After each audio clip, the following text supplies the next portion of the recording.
You are about to listen to the Dr. Dahlia Show. Sassy, stimulating talk radio. And now, here's Dr. Dahlia. Doctor, tell me true. What's a heart like mine supposed to do? Doctor, will it be okay? You got the kind of stuff that makes my day. Doctor on the air, you got me rattled. Doctor on the air, yeah, life's a battle. Doctor on the air. And we're back on the Dr. Dahlia Show, 1-877-DOC-DALI, 1-877-DOC-DALI.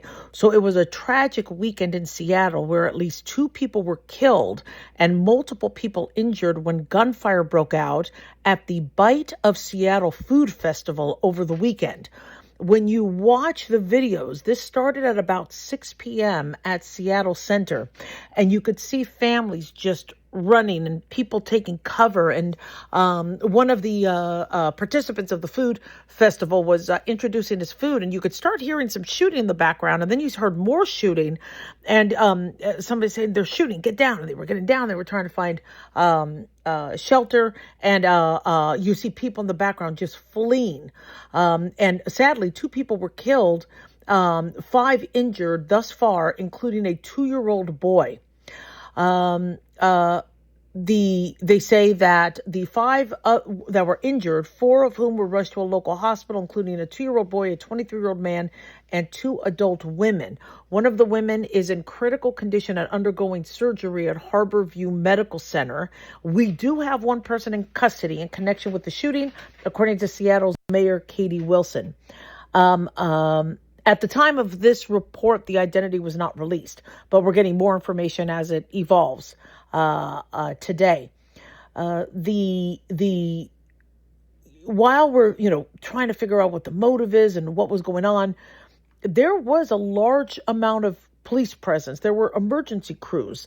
More came, but this had a lot of security, so we're not sure how this happened. The gunfire started around 6 p.m. This festival is an annual festival. You get hundreds of food and retail vendors and performers. And, the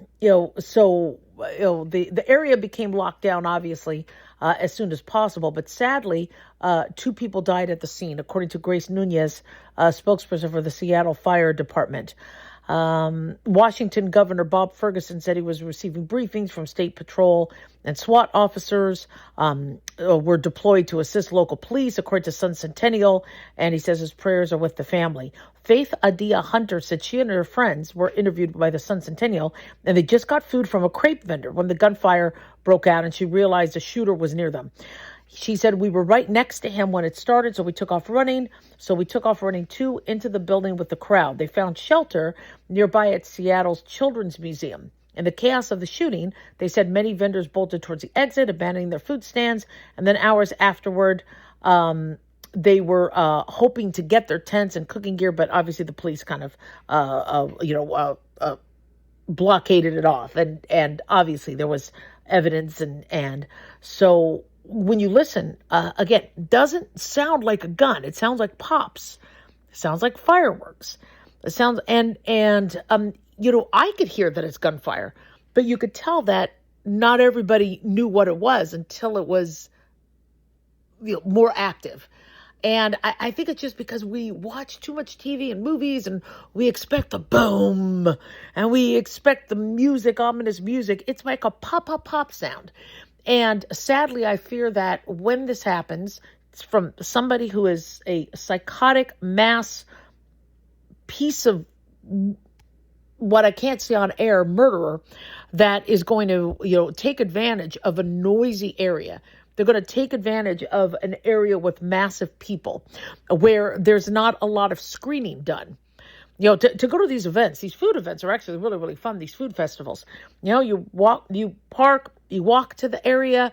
It's in a nice open mall area or open outdoor area. You go walk around, get some food. Yeah, it's not like a concert. It's not like a NFL game where you have to go through, security and get your purse checked and get your bag checked. It's not like that.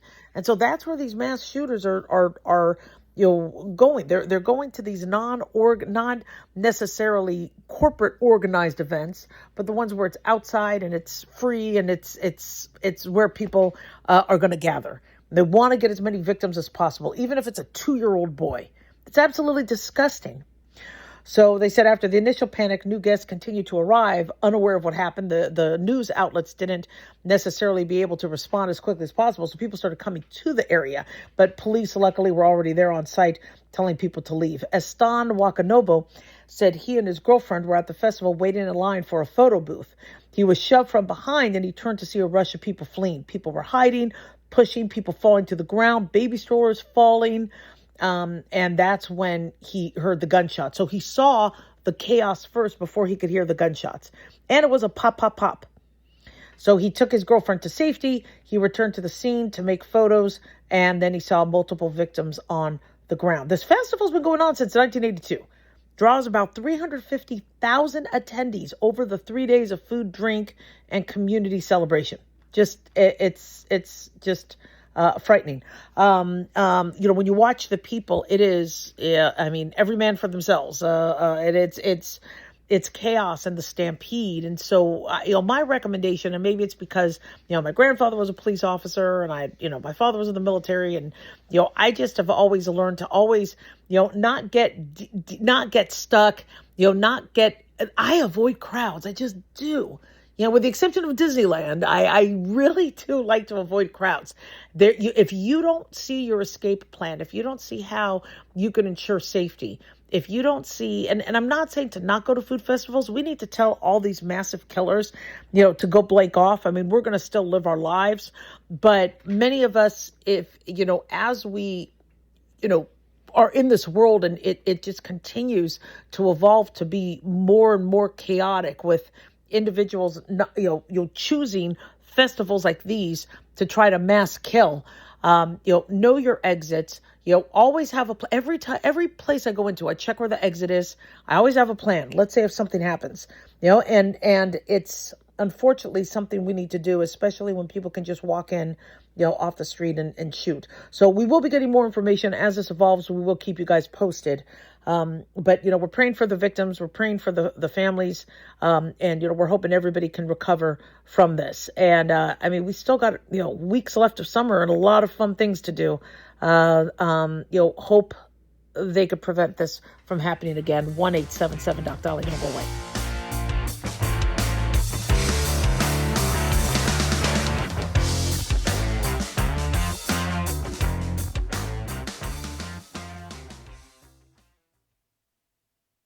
Dr. Dahlia here. Are you tired, burned out, gaining weight, succumbing to the daily pressures of life? Well, how's your dopamine doing? How you feel right now, how you'll feel an hour from now, and how you'll feel next week is completely reliant on your dopamine. Our daily motivation and willingness to push through challenges depends on the intricate chemical process dopamine provides. Christian Kalikas and I created Deploying Dopamine, a book that tells you what dopamine is, when it dysfunctions, and how to successfully deploy it when needed. Find Deploying Dopamine on Amazon today. Check it out.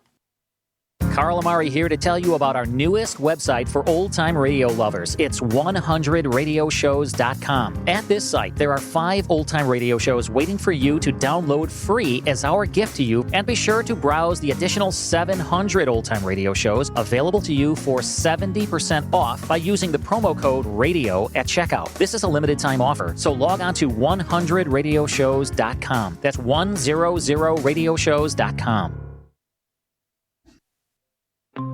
Hi, it's Mark Falter, host of the Financial Fitness Show. I strongly believe that no one should ever pay 1 penny more in taxes than they are legally obligated. Unfortunately, for most hardworking Americans, this just isn't the case. Why? Because most people spend more time planning next weekend's getaway than trying to ensure they're going to pay less in taxes. My financial fitness team has put together some materials that I know are going to help you. It's the Tax Savings Kit. Tax Savings Kit includes 3 things: free tax analysis, top 10 ways to pay less in taxes, and an investor's guide to taxes. Now, how do you get it? Simple. 866-764-2635. Again, 866-764-2635. I'm Mark Falter. This is Financial Fitness, making personal finance profitable.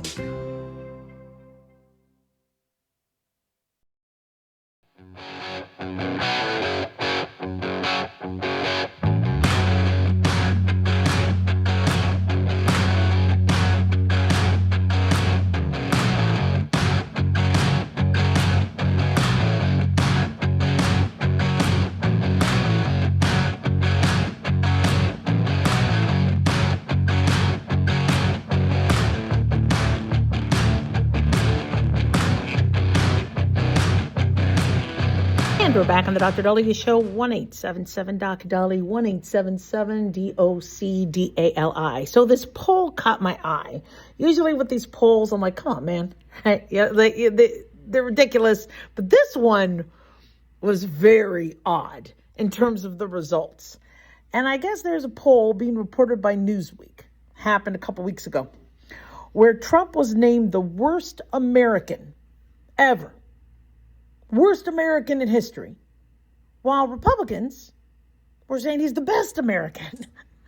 But when you look at who they compared Trump to, like, what are these people thinking?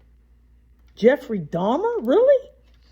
So, obviously there's partisan divide, but are people really answering these polls to the most I mean, with true honesty and true integrity? So this is a YouGov poll.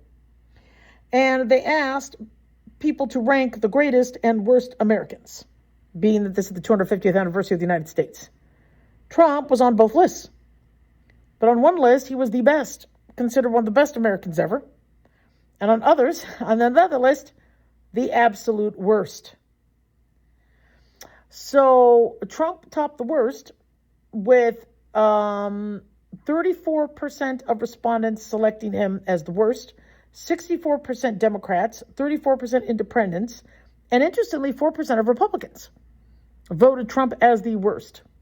They lumped Trump with into this group where he just totally surpassed people like Jeffrey Epstein, Jeffrey Dahmer, Charles Manson, Ted Bundy, John Wilkes Booth. Really?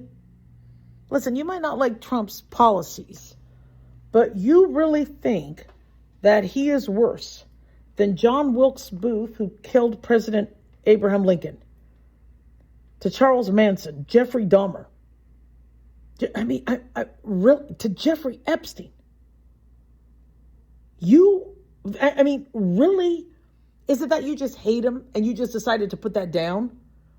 Or do you really, really believe that his border security, his wanting Iran not to have a nuclear weapon, his attitudes towards tariffs and bringing money into the country is worse than a mass murderer? So either you're just angry and you're being dramatic, or you have severe mental illness. I mean, a lot of people didn't like Joe Biden, but are they really going to compare Biden with Jeffrey Dahmer? Makes no sense. On the Republican side, right, they felt Barack Obama was the worst American, followed by Joe Biden, then followed by Jeffrey Epstein, followed by Charles Manson. Really? Obama worse than Charles Manson? Come on. Now, people did feel when they were asked about who one of the greatest American was. People did feel strongly about Abraham Lincoln. 18% selected him. Democrats and Republicans kind of agreed on that. And 8% of respondents, including 24% Republicans, felt Trump was the greatest American in history. And some people could say again, who cares? I mean, this is all, it's a stupid poll. It's people, but my issue is the when you dissect out who they compared him to and what they thought, that shows a big problem. Anybody thinking Obama, Trump, Biden is worse than a mass killer, than a pedophile, than somebody who murdered a former president. Okay, that shows we're taking things very weird. We're taking things to a whole new level. Now, the argument some people say is, well, John Wilkes Booth did one act where he killed Abraham Lincoln. But Donald Trump does lots of acts, and you add them all up, and no. You are never going to convince me that murdering somebody in cold blood, or like what Dahmer did and Manson did, murdering many, cults and all the other stuff, is no. This is not cumulative. But then why does one side feel Trump is the best American and others don't? See, to me, and I didn't think my definition of America is different than anybody else's, but to me, it's election integrity. It's making sure that your citizens feel safe, that they could go to the park without getting attacked or raped, whether they don't have to fear a nuclear weapon coming to attack them or their allies, for having religious freedom, having choice, having the ability to, go to school, go to work, not be discriminated against. Fair elections. That's kind of bipartisan. I mean, average moderate Democrats want a secure border. They want to know their kids can go to school safely. They don't want, to go and visit Washington, D.C. and have to make sure they're in their hotel before 5 p.m.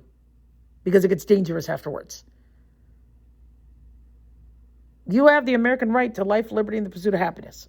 That's what America gives us. And then to think that Trump is not allowing you to do that, or Obama isn't, or now what I think some people are doing is they're like, well, did they divide the country? People feel that Obama divided the country.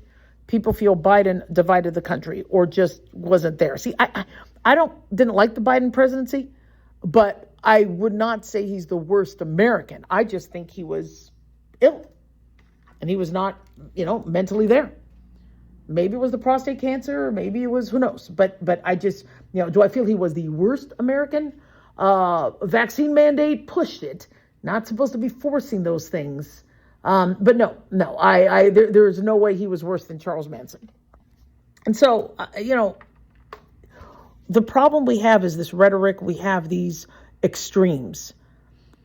And when people feel somebody is a horrible American and compare and feeling that a murderer gets to rate higher, that Jeffrey Epstein gets to rate higher, they're going to take that delusion and convert it into actions that are not safe. Look at what happened with ICE.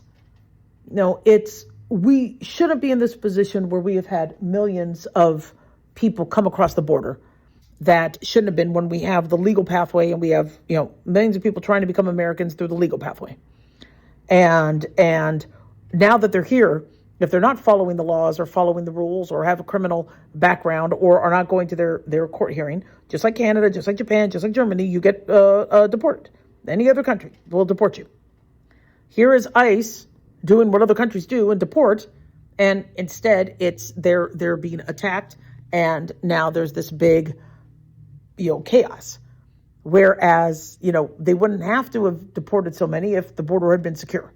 We didn't see this in 2016. Nobody was, upset with ICE because we didn't have that much of a ridiculous issue with our border. And at one point, Obama had deported more individuals. But people feel they now need to attack. They need to throw themselves, at these ICE agents. And it's dangerous for them. It's dangerous for the agent and it's dangerous for them. So taking that thinking and saying, look, it's justified where we can justify this because this person is the worst human being ever. It takes these extremists and has them do the stupid, dangerous things, even hurting innocent people in the crossfire. And that's wrong. So, yeah, the poll, just another poll out there that got a lot of media attention and all that. But to me, what it highlights is, we know that the country's divided. We know, people love Trump, people hate Trump. I mean, that's why Trump has been reelected. Obviously, a good number of Americans love Trump. That's, and a good number of Americans hate him. But the fact that people are willing to compare mass murderers and feel that they are less, right? They are better Americans than Trump. It's disgusting. Or, even Obama. That's really Charles Manson. 1-877-DOC-DOLLY, 1-877-DOCDALI.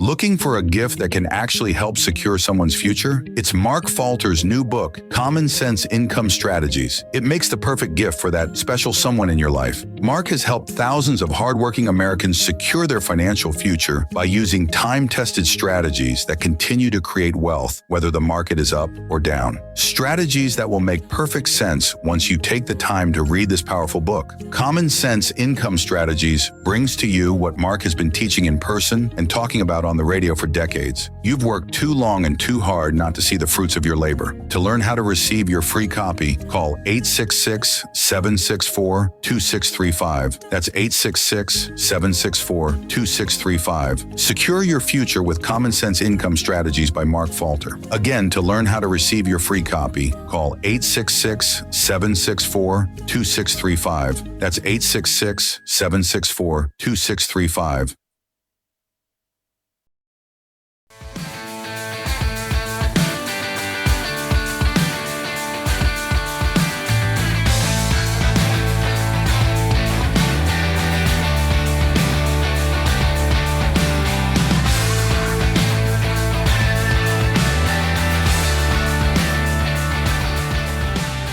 We're back on the Dr. Dahlia Show, 1-877-Doc-Dolly, 1-877-DOCDALI. So what's been making a lot of headlines is the CDC's updated education, shall we say, and stance on autism and vaccines.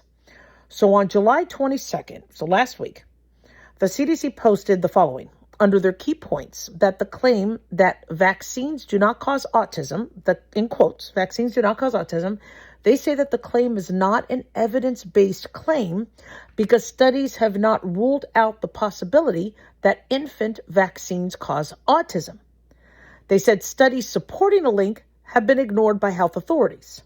The HHS has launched a comprehensive assessment on the causes of autism, the CDC says, including investigations on plausible biological mechanisms and potential causal links. So they go into why they cite studies on why they feel there hasn't been enough evidence ruling out the vaccines.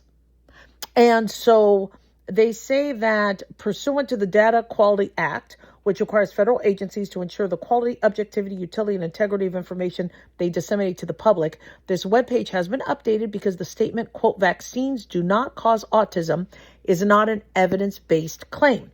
They said scientific studies have not ruled out the possibility that infant vaccines contribute to the development of autism. The CDC says, however, the statement has historically been disseminated by the CDC and other federal health agencies within HHS to prevent vaccine hesitancy.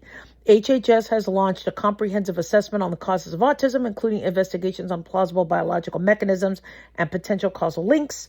And they say the webpage is going to be updated with gold standard science that results from the HHS comprehensive assessment of the causes of autism as required by the DQA.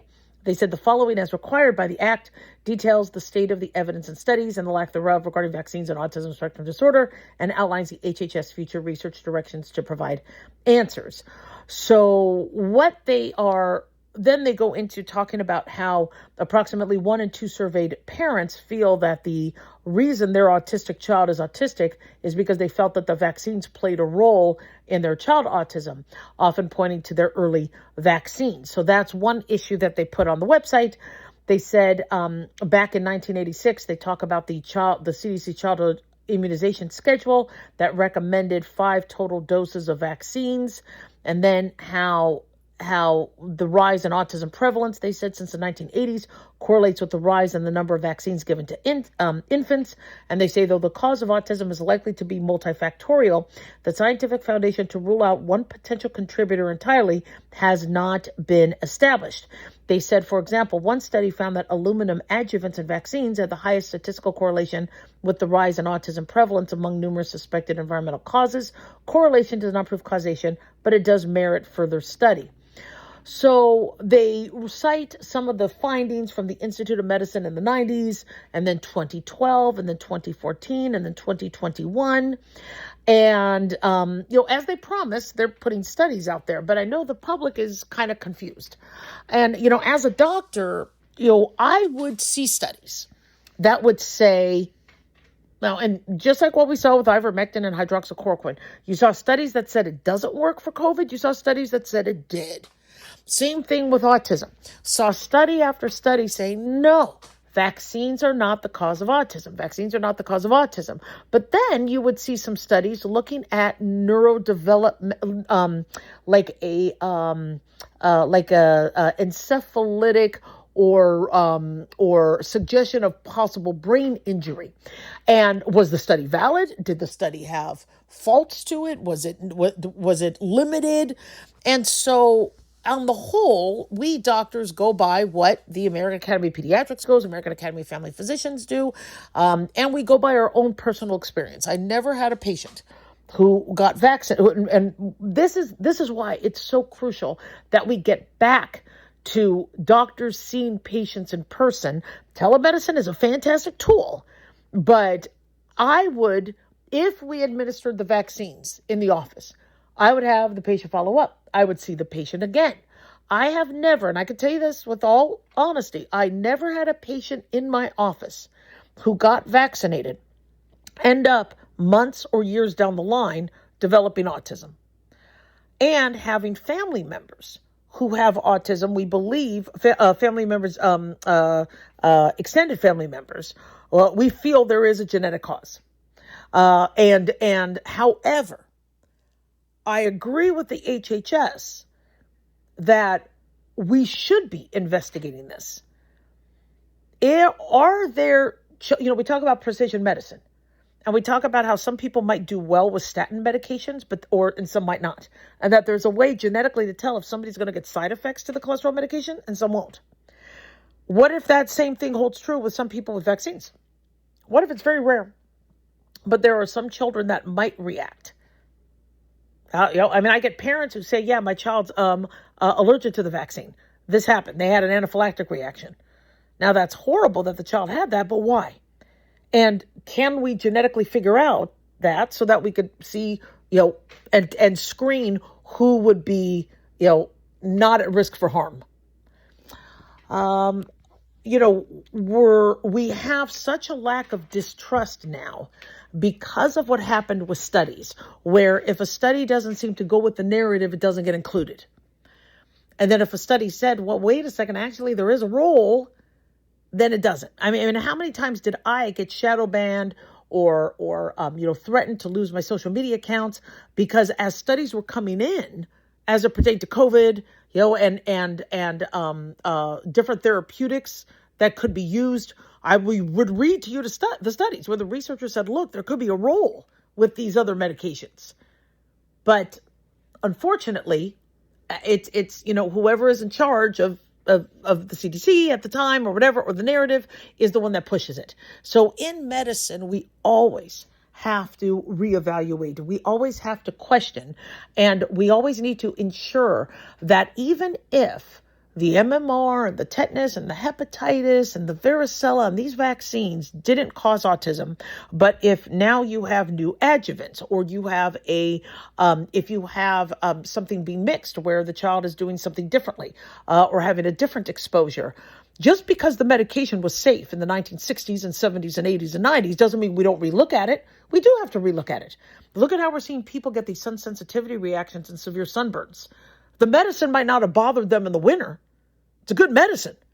But now they're having severe burns in the summer. We look at it. That's just what we do in medicine. It is okay to look at it.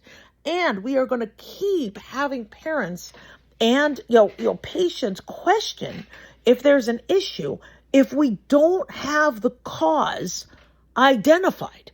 We don't have the cause of autism identified yet. We still don't know. So people are going to think, is it cell phones? Is it data centers? Is it sugary cereals? Is it sex on Sundays? I mean, people are going to be very, somebody has to come up with an explanation why the autism is on the rise.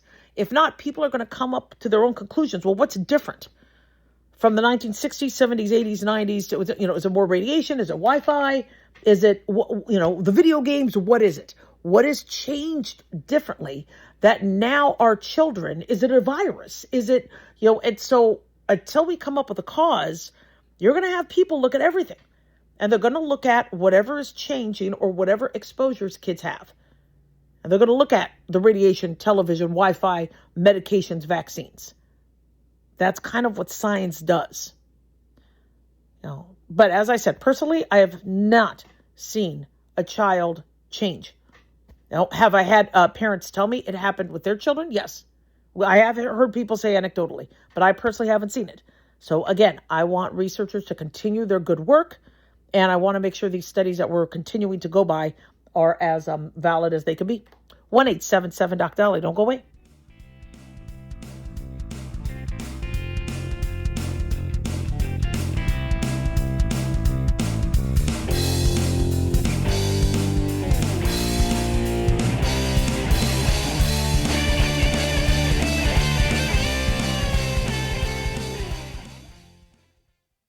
Hi guys, Dr. Dahlia here. Addictions can sneak up on us and come in many forms, whether it's drugs, alcohol, sex, video games, porn, or something less obvious such as food, internet, or shopping. Addiction can seem innocent at first and then evolve into an insurmountable evil. In our book, Addiction Basics, Caitlin Kalikas and I dive into the common addictions and provide tips for identifying and preventing these before they sneak in and take over our lives. Addiction Basics can be found on Amazon or my website, drdahlia.com. Check it out.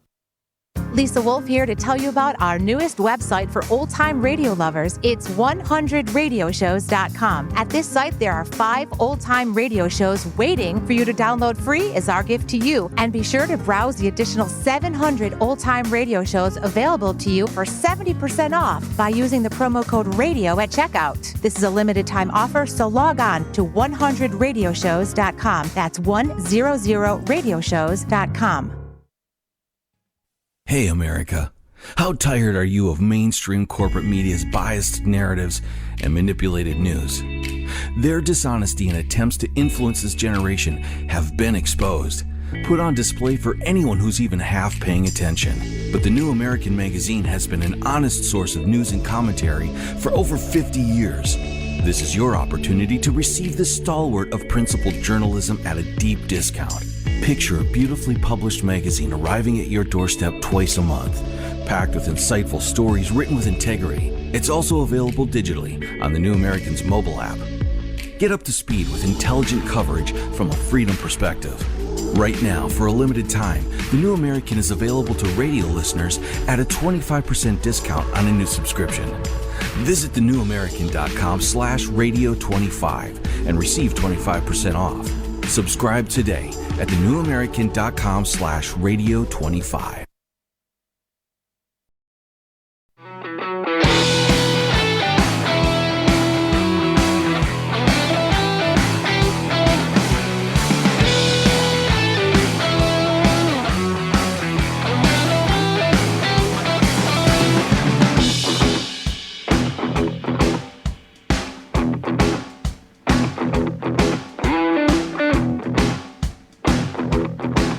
Thank you all for tuning in. 1-877-DOC-DOLLY, 1-877-DOCDALI. Big thanks to Talk Media Network for making the show happen. Big thanks to Daniel, our producer, and big thanks to y'all for tuning in. We really do appreciate it. Don't forget to follow us on Twitter or X at Dr. Dahlia, Facebook, The Dr. Dahlia Show, and on YouTube, click like and subscribe. So, look, I love nature. And I think what Teddy Roosevelt did, with establishing our national parks, just fantastic. And I try to hit every national park I can in this beautiful United States. Whether it's in Alaska or Colorado or Nevada. I mean, it's just I love nature. But some of the rules and some of the changes that you hear politicians doing is not really practical. And as we talked about with science and vaccines and medications and clinical studies, we always need to reevaluate and make sure that whatever the science showed 10, 20, 30 years ago is still the same, or it's not changing because of new variables. And so that's interesting how there's a survey in California looking at the climate policy and if Californians are really behind what Gavin Newsom wants. And one thing Gavin Newsom is, trying to take a lot of credit for and really trying to push is this mandate on zero emission cars. And, I've kind of been critical of that because I lived in apartments when I lived in California. And it's really, really difficult to have an electric vehicle, right, when you have to find parking on Ventura Boulevard, or you have to find a lot somewhere because your apartment complex doesn't have enough parking spaces. Not really easy, because if you can't charge your car, then you can't use it. And if there's not enough charging stations, and if you're going to be stuck on the 405 or the I-10 or the 60, or you're going to be stuck in traffic for, the 5 for hours on end, you don't want your battery going out. So it didn't really seem very practical. But look, I don't live in California anymore. So do I even have, is my opinion moot? Well, looks like the survey by the Nonpartisan Public Policy Institute of California decided to look at how Californians really feel. 2/3 of them? No. The 2035 gas car mandate? No. 65% of voters oppose the plan. Now, 34% support it. I'd like to know if that 34% already has electric vehicles. They say opposition is even stronger among infrequent voters. According to New York Post, signaling the governor is facing broad resistance while he is pushing one of his most aggressive climate initiatives. So Californians back in 2021 were evenly split. Now it seems like the opposition has jumped about 17 percentage points. Why? Well, cost of living is higher. Energy prices have taken center stage, even though gas is going up. Electricity is going up also. Not to mention the cost of the cars. They say Democratic backing has fallen from 55% in 2025 to almost an even split, with 50% supporting the mandate and 49% opposing it. Republicans, pretty consistent with overwhelmingly against it, 91% rejected. They say Newsom signed the executive order back in 2020, arguing the ending sales of new fossil fuel powered passenger vehicles beginning in 2035 would help slash greenhouse gas emissions. But for the Californians, the cost of making the switch is not practical. It outweighs the environmental pitch. These electric vehicles are expensive. They carry higher price tags than gas-powered models. They say many drivers are worried that they just don't have access to charging stations, especially for longer trips. Recharging can take about 40 minutes. And that's if you get to drive right up to a charger. And electricity is expensive. They say two things are going on in California right now, according to polling director Mark Baldassar. He told the Press Democrat people have their long-standing concerns about the environment, but they also have immediate concerns about affordability. They said when it comes to what people are willing to do, they're worried about living costs, they're worried about the cost of energy. It's something we've noticed even more this year, and it affects the political and economic landscape. And so despite the growing backlash, here's Newsom and his lawmakers approving $135 million in incentives to boost electric vehicle sales. So what they want to do is give first-time buyers a $3,500 rebate on qualifying new EVs priced at $50,000 or less. If you guys do find an electric vehicle for under 50 grand, please let me know. Okay, I mean, I'm seeing these things are pretty damn expensive. And you can't just look at the base, just the base price, because like, oh, you want seats? Oh, you want apps? It costs more. They say used electric vehicles qualify for a $1,750 rebate. I don't know if I would ever buy a used electric vehicle because of the battery. That's not something that I would want to do. They say automakers are going to try to cover half the cost of the incentive program. The state incentives come after the previous federal tax credit by Biden. If you got new electric vehicles, it was 7,500s. Now, California still leads the nation in EV ownership, but when I drive up and down the highway in California, and I'm in California probably, every other month, I don't see a lot of electric vehicles on the freeways. I don't. And I know people don't like me, bringing this up, but I'd really like to see and see a study looking at during the Pacific Palisades fires, how many of these homes had electric vehicles charging in them, to the point where when we heard that firefighters said, look, some of these homes are inextinguishable.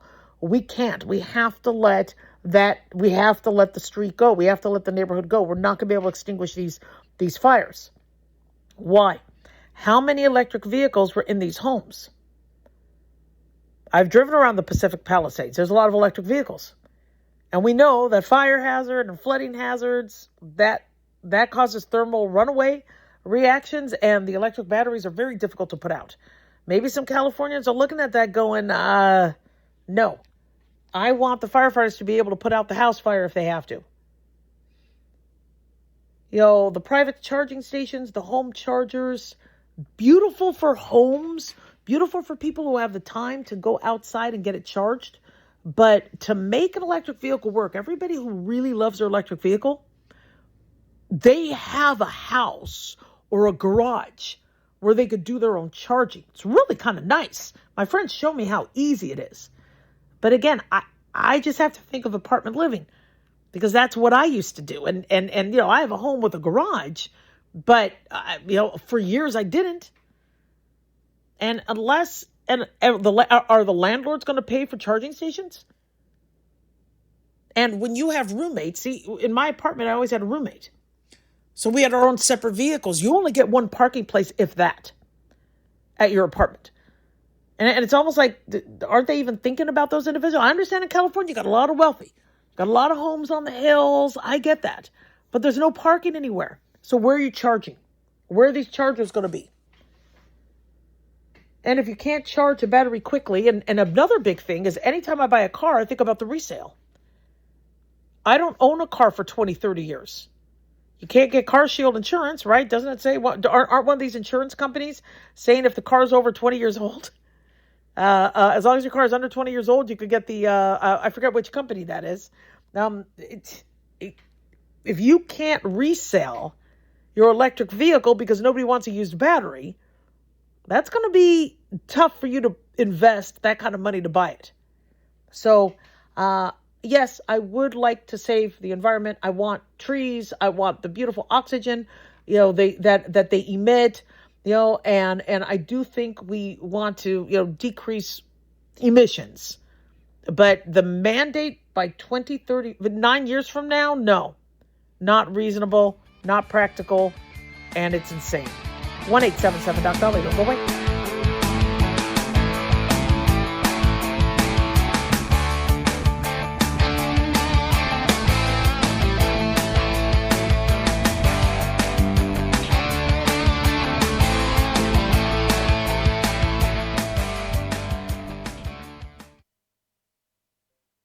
Looking for an easy read that can actually help secure someone's future? Pick up a copy of Mark Falter's book, Common Sense Income Strategies. For the past 30-plus years, Mark has helped thousands of hardworking Americans secure their financial future by using strategies that continue to create wealth, whether the market is up or down. Strategies that will make perfect sense once you take the time to read this powerful book. Common Sense Income Strategies brings to you what Mark has been teaching in person and talking about on the radio for decades. It's not rocket science, it's a pretty easy read. You've worked too long and too hard not to see the fruits of your labor.